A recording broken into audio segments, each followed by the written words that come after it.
Happy Friday, and welcome to the Daily Carnage Show, the weekly podcast by your favorite marketing newsletter, The Daily Carnage. Every Friday, we're bringing you trending stories, cool campaigns, and other insights from the marketing and advertising world so that you're always the sharpest marketer in the room. My name's Shannon. I'm a digital marketing strategist at Carney, the agency behind The Daily Carnage, and it was another busy week, so let's get started. Okay, we have to talk about Adrien Brody's Oscar speech. I didn't want to talk about it, to be honest with you. I didn't want to watch it. I watched some of the Oscars, but I didn't finish it. It's on too late and I get the Sunday scaries. But then Fast Company ran a piece calling it a perfect example of how not to behave at work. So I was intrigued. So on Sunday, Adrien Brody won his second Oscar, this time for The Brutalist. And his speech not only shattered the Academy's 45-second rule, but he actually went on for a record-breaking 5 extra minutes. It was the longest speech in Oscar history. Everybody's talking about this in part because on his way to the stage, he actually tossed his chewing gum out of his mouth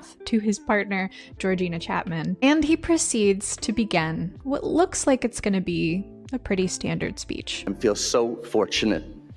But it keeps going and going and going. And then the orchestra begins to play. It's classic GTFO music. And Adrien Brody says, I will wrap up. Please turn the music off. I've done this before. Thank you. At the 5-minute mark. We all know this guy. He's so humble. He's full of perspective. To have some perspective. He talks over you in meetings. He disrespects your time. He probably negs you at lunch. And he continues to win year after year. What I would rather watch is a silent supercut of all of the dramatic pauses in his speech. Hey, relax. And speaking of the Oscars, 5 major brands teamed up for a literal stunt campaign during the show. Carnival Cruise Line, Kiehl's, L'Oreal Paris, Mountain, and Samsung Galaxy delivered 6 custom ads featuring over 75 real stunt professionals performing jaw-dropping.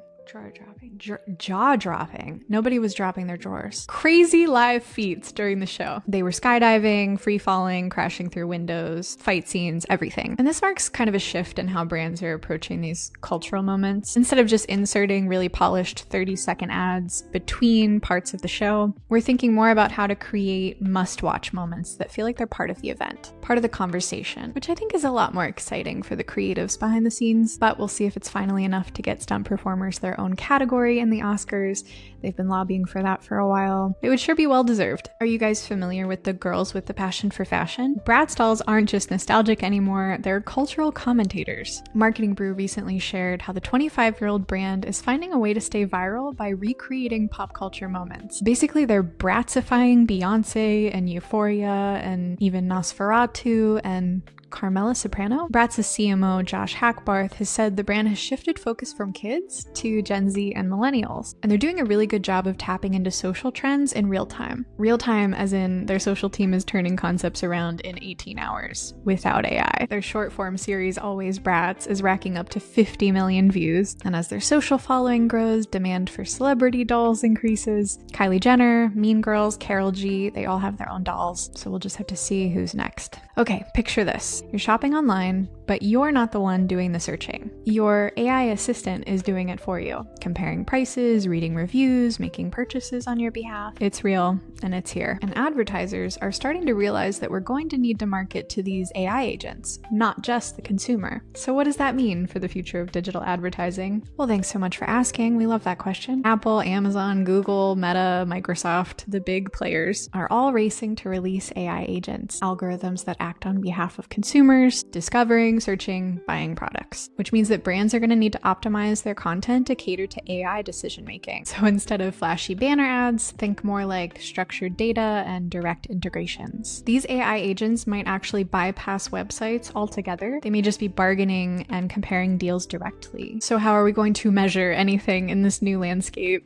And how do we keep AI from taking all the joy out of discovery and serendipitous shopping? Seriously, I'm asking. If you know, be a pal and share it with the Daily Carnage Facebook group. But of course, we'll keep an eye on it and pass along any insights that we find. Big news for TikTok creators. TikTok is officially shutting down its creator marketplace on April 1st. And all of its efforts will be moving to its brand new platform, TikTok One. It's no longer just about finding creators for ad campaigns anymore. TikTok One's Symphony AI assistant can actually write scripts, translate audio, audio. It can even create AI-generated avatars of creators. Yikes. And while TikTok One aims to streamline the ad process and offer more resources to creators, it's still unclear whether or not it will solve some of the frustrations that creators had with the old creator marketplace, or if all of these AI tools are just going to complicate the process even more. I think we all know it's probably the latter. Taco Bell just gave us a sneak peek at some of the wild new menu items coming this year. They held their Live Más live event in Brooklyn on Tuesday. They teased Mexican pizza empanadas, salted toffee cream empanada bites, mini taco salad, taco dias, and something called the queso crisp taco. They also said that the test kitchen has been busy with some ideas, like tequila tacos with salted rims, poutine nacho fries, and crispy fajita fries in a tempura batter. I love Taco Bell, but it feels like every month they come out with a new item that tastes exactly like everything else on the menu, in a different shape, a different font, if you will. And I'm here for it. Literally.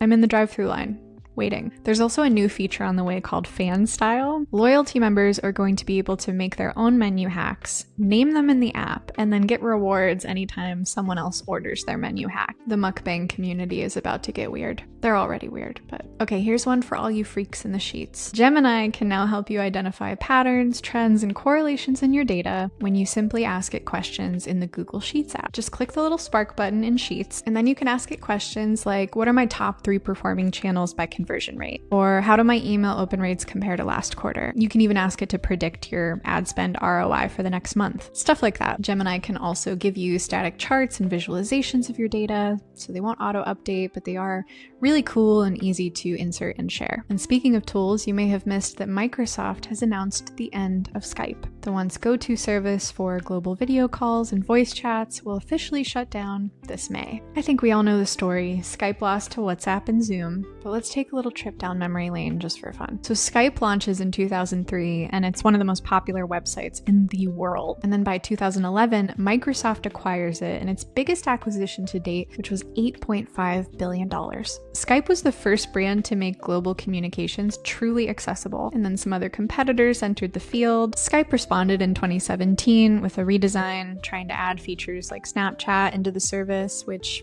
didn't perform well with users. And then there was a global pandemic, and that's when Zoom became a verb brand. We used to Skype, now we Zoom. Microsoft is pushing users toward Teams now, which of course gained traction during the pandemic as well. But Skype still holds a lot of tender memories for many of us. You know, people use that to connect to their families across the globe. And depending on how old you are, Skype may have been where you experienced that first moment of video chat magic, where it felt like you were in the future. Thanks for all the good times, Skype. Okay, so last weekend, a Google Ads outage left some ads in the dark. Some ads weren't served, and others saw delayed performance or error messages. As you can imagine, this caused thousands of dollars in damages and some light frustration. Google has since apologized for the issue, saying they resolved it, but there hasn't been a lot of transparency. Google never explained what went wrong, just saying they're investigating. So some media buyers are estimating some pretty significant losses. One buyer actually saying his client missed out on over $52,000 in ad revenue. And this wasn't just an isolated case. Impressions for some accounts actually dropped up to 95%. And some folks are also reporting some data inaccuracies that are happening recently. And this isn't the first outage to happen this year. As usual, we polled our subscribers and found that over half of them were affected by this outage. So if you haven't done so yet, check your account between March 1st and 3rd, and probably monitor things a little bit more closely until we get some more transparency. Okay, moving on to more joyful news. Play-Doh is showing off its new brand identity as it positions itself as a creative lifestyle brand. Does that mean we're gonna get adult Play-Doh kits? First Bratz, now Play-Doh. All my childhood brands are continuing to target me. So they've kept the iconic logo and the bold color palette, but their new font combines uppercase and lowercase letters in a playful but still readable way, speaking to the brand's perfectly imperfect ethos. And as we often do with logo redesigns and brand refreshes, we asked our subscribers smash or pass. Oh, well, actually, we asked them smush or pass for this occasion, and surprisingly over half said pass. Goes to show you the perils of updating a nostalgia brand. For me, Play-Doh can do no wrong. as long as they never change the smell. And now for the question I know has been keeping you up at night. Is the boutique egg dead? It is the year of the egg. Egg prices have surged 40% this year, and it's shaking up some brand loyalty and consumer choices. As eggs become more of a luxury, consumers are caring a lot less about cage-free and more about affordability. So there's been a decline in premium egg brands. You know, just give me them jumbo GMO boys. So the American Egg Board is pivoting to promote eggs as safe and budget-friendly. Sorry, who wrote that? The American Egg Board is scrambling to promote eggs as safe and budget-friendly. Much better. Meanwhile, Just Egg, which is a mung bean egg alternative, is seeing some increased demand. So they're seizing the moment. They're getting cracking as they ramp up their marketing. They've also adopted a new slogan, quote, "Yo, chicken eggs, we got it from here." And that actually happened. Real news. It is finally time for an ad from the past, and today we're traveling back to 1981, and I invite you to watch and listen to this ad along with me. Candy. And I'm not gaining weight. I'm losing weight deliciously with the aid of AIDS. The AIDS diet plan really works. AIDS candy contains a safe and effective appetite suppressant when used as directed. Helps curb your appetite so you can lose weight. And AIDS candy has no stimulant that can make you nervous. The plan lets you enjoy 2 AIDS before each meal. Delicious chocolate flavor. And I love being a size 10 again. Lose weight deliciously with the aid of AIDS. Listen, I gotta tread lightly here. I had to look this up. This was a product called Aid Reducing Plan Candy, which, we're gonna talk about names. There was more than one blaring problem. And it was a weight loss candy that came out in 1940. So to be fair, before, the original active ingredient was benzocaine. So the announcer is right. There was not a stimulant to make you nervous, God forbid. Instead, it was a local anesthetic that made food not taste good. It reduced the sense of taste, which reduced your wanting to eat. It's not only reducing the frequency and the amount of food that you eat, but also eliminating any sense of pleasure or will to live that you might have derived from food previously. And once the AIDS crisis hit, of course they had to try to rebrand. And they did try. They renamed it to Diet AIDS.